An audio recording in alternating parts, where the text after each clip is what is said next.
June 11. The confusion began from the moment we arrived at the Chalmers Hotel in Chicago and discovered that by error our room would not be vacant until the next night, and until then we would have to stay at the nearby Independence Hotel. Nemur was furious. He took it as a personal affront and quarreled with everyone in the line of hotel command, from the bellhop to the manager. We waited in the lobby as each hotel official went off in search of his superior to see what could be done. In the midst of all the confusion, luggage drifting in and piling up all around the lobby, bellboys hustling back and forth with their little baggage carts, members who hadn't seen each other in a year recognizing and greeting each other. We stood there feeling increasingly embarrassed as Nemur tried to collar officials connected with the International Psychological Association.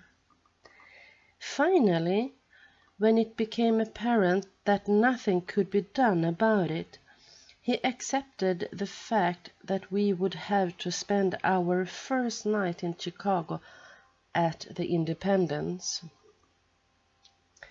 As it turned out, most of the younger psychologists were staying at the Independence, and that was where the big first night parties were. Here people had heard about the experiment, and most of them knew who I was. Wherever we went, someone came up and asked my opinions on everything from the effects of the new tax to the latest archaeological discoveries in Finland. It was challenging, and my storehouse of general knowledge made it easy for me to talk about almost anything. But after a while, I could see that Nemur was annoyed at all the attention I was getting. When an attractive young clinician from Falmouth College asked me if I could explain some of the causes of my own retardation, I told her that Professor Nemur was the man to answer that. It was the chance he had been waiting for to show his authority, and for the first time since we'd known each other, he put his hand on my shoulder. We don't know exactly what causes phenylketonuria that Charlie was suffering from as a child, some unusual biochemical or genetic situation, possibly ionizing radiation or natural radiation, or even a virus attack on the fetus. Whatever it was resulted in a defective gene which produces a, shall we say, maverick enzyme that creates defective biochemical reactions. And of course, newly produced amino acids compete with the normal enzymes, causing brain damage. The girl frowned. She had not expected a lecture, but Nemur had seized the floor, and he went on in the same vein. I call it competitive inhibitions of enzymes. Let me give you an example of how it works. Think of the enzyme produced by the defective gene as a wrong key which fits into the chemical lock of the central nervous system, but won't turn, because it's there, the true key, the right enzyme, can't even enter the lock. It's blocked. Result? Irreversible destruction of proteins in the brain tissue. But if it is irreversible, intruded one of the other psychologists who had joined the little audience, how is it possible that Mr. Gordon here is no longer retarded? Ah, crowed Niemer, I said the destruction to the tissue was irreversible, not the process itself. Many researchers have been able to reverse the process through injections of chemicals which combine with the defective enzymes, changing the molecular shape of the interfering key, as it were. This is central to our own technique as well. But first we remove the damaged portions of the brain and permit the implanted brain tissue, which has been chemically revitalized, to produce brain proteins at a supernormal rate. Just a minute, Professor Niemer, I said, interrupting him at the height of his peroration. What about Rahajamati's work in the field? He looked at me blankly. Who? Rahajamati. His article attacks Taneda's theory of enzyme fusion, the concept of changing the chemical structure of the enzyme, blocking the step in the metabolic pathway. He frowned. Where were that article translated? It hasn't been translated yet. I read it in the Hindu Journal of Psychopathology just a few days ago. He looked at his audience and tried to shrug it off. Well, I don't think we have anything to worry about. Our results speak for themselves. But Taneda himself first propounded the theory of blocking the maverick enzyme through combination, and now he points out that, oh, come on now, Charlie, just because a man is the first to come forth with a theory doesn't make him the final word on its experimental development. I think everyone here will agree that the research done in the United States and Britain far outshines the work done in India and Japan. We still have the best laboratories and the best equipment in the world, but that doesn't answer Rahajamati's point that this is not the time or place to go into that. I'm certain all of these points will be adequately dealt with in tomorrow's session. He turned to talk to someone about an old college friend, cutting me off completely, and I stood there dumbfounded. I managed to get Strauss off to one side, and I started questioning him. All right now. You've been telling me I'm too sensitive to him. What did I say that upset him that way? You're making him feel inferior, and he can't take it.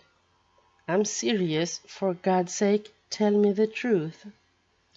Charlie, you've got to stop thinking that everyone is laughing at you. Niemer couldn't discuss those articles because he hasn't read them. He can't read those languages. Not read Hindi and Japanese? Oh, come on now. Charlie, not everyone has your gift for languages.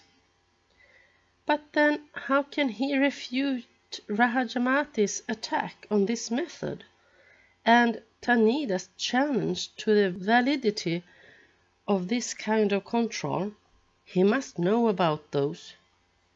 No, said Strauss thoughtfully. Those papers must be recent. There hasn't been time to get translations made. You mean you haven't read them either? He shrugged.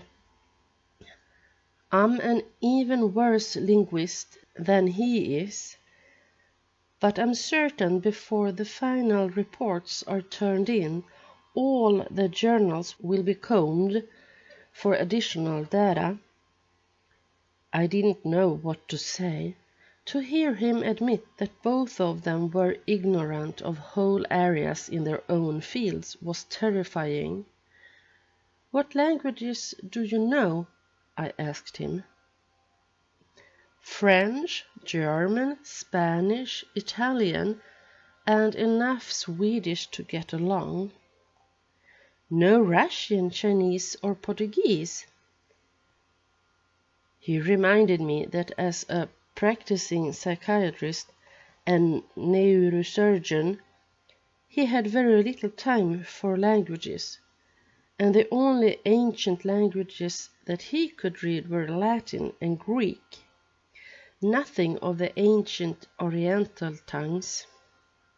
I could see he wanted to end the discussion at that point, but somehow I couldn't let go. I had to find out just how much he knew. I found out. Physics, nothing beyond the quantum theory of fields. Geology, nothing about geomorphology or stratigraphy, or even petrology. Nothing about the micro or macroeconomic theory. Little in mathematics beyond the elementary level of calculus of variations, and nothing at all about Banach algebra or Riemannian manifolds. It was the first inkling of the revelations that were in store for me this weekend. I couldn't stay at the party. I slipped away to walk and think this out. Frauds, both of them. They had pretended to be geniuses, but they were just ordinary men working blindly, pretending to be able to bring light into the darkness. Why is it that everyone lies? No one I know is what he appears to be. As I turned the corner, I caught a glimpse of Bert coming after me. "What's the matter?" I said as he caught up to me. "Are you following me?" He shrugged and laughed uncomfortably. "Exhibit A, star of the show. Can't have you run down by one of these motorized Chicago cowboys or mugged and rolled on State Street." "I don't like being kept in custody." He avoided my gaze as he walked beside me, his hands deep in his pockets. "Take it easy, Charlie. The old man is on edge. This convention means a lot to him. His reputation is at stake." "I didn't know you were so close to him," I taunted, recalling all the times Bert had complained about the professor's narrowness and pushing. "I'm not close to him," he looked at me defiantly, "but he's put his whole life into this. He's not Freud or Jung or Pavlov or Watson, but he's doing something important, and I respect his dedication. Maybe even more because he's just an ordinary man trying to do a great man's work, while the great men are all busy making bombs." "I'd like to hear you call him ordinary to his face. It doesn't matter what he thinks of himself. Sure, he's egoistic. So what? It takes that kind of ego to make a man attempt a thing like this. I've seen enough of men like him to know that mixed in with that pompousness and self-assertion is a goddamn good measure of uncertainty and fear. And phoniness and shallowness, I added. I see them now as they really are, phonies. I suspected it of Nemur. He always seemed frightened of something, but Strauss surprised me. Bert paused and let out a long stream of breath.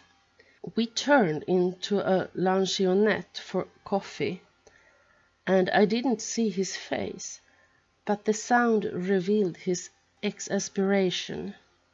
You think I'm wrong? Just that you've come a long way kind of fast, he said. You've got a superb mind now, intelligence that can't really be calculated, more knowledge absorbed by now than most people pick up in a long lifetime. But you're lopsided. You know things, you see things, but you haven't developed understanding, or I have to use the word tolerance. You call them phonies, but when did either of them ever claim to be perfect or superhuman? They are ordinary people. You're the genius. He broke off awkwardly, suddenly aware that he was preaching at me. Go ahead. Ever met Nemur's wife? No. If you want to understand why he's under tension all the time, even when things are going well at the lab and in his lectures, you got to know Bertha Nemur. Did you know she's got him his professorship? Did you know she used her father's influence to get him the Wellberg Foundation grant? Well, now she's pushed him to this premature presentation at the convention. Until you've had a woman like her riding you, don't think you can understand the man who has. I didn't say anything, and I could see he wanted to go back to the hotel. All the way back we were silent. Am I a genius? I don't think so. Not yet, anyway. As Bert would put it, mocking the euphemism of educational jargon, I'm exceptional, a democratic term used to avoid the damning labels of gifted and deprived, which used to mean bright and retarded, and as soon as exceptional begins to mean anything to anyone, they'll change it. The idea seems to be use an expression only as long as it doesn't mean anything to anybody. Exceptional refers to both ends of the spectrum, so all my life I've been exceptional. Strange about learning. The farther I go, the more I see that I never knew even existed. A short while ago I foolishly thought I could learn everything, all the knowledge in the world. Now I hope only to be able to know of its existence and to understand one grain of it. Is there time? Bert is annoyed with me. He finds me impatient, and the others must feel the same. But they hold me back and try to keep me in my place. What is my place? Who and what am I now? Am I the sum of my life or only of the past months? Oh, how impatient they get when I try to discuss it with them. They don't like to admit that they don't know. It's paradoxical that an ordinary man like Nemur presumes to devote himself to making other people geniuses. He would like to be thought of as the discoverer of new laws of learning, the Einstein of psychology, and he has the teacher's fear of being surpassed by the student, the master's dread of having the disciple discredit his work. Not that I am in any real sense Nemur's student or disciple as Bert is. I guess Nemur's fear of being revealed as a man walking on stilts among giants is understandable. Failure at this point would destroy him. He is too old to start all over again. As shocking as it is to discover the truth about men I had respected and looked up to, I guess Bert is right. I must not be too impatient with them. Their ideas and brilliant work made the experiment possible. I've got to guard against the natural tendency to look down on them now that I have surpassed them. I've got to realize that when they continuously admonish me to speak and write simply so that people who read these reports will be able to understand me, they are talking about themselves as well. But still it's frightening to realize that my fate is in the hands of men who are not the giants I once thought them to be. Men who don't know all the answers,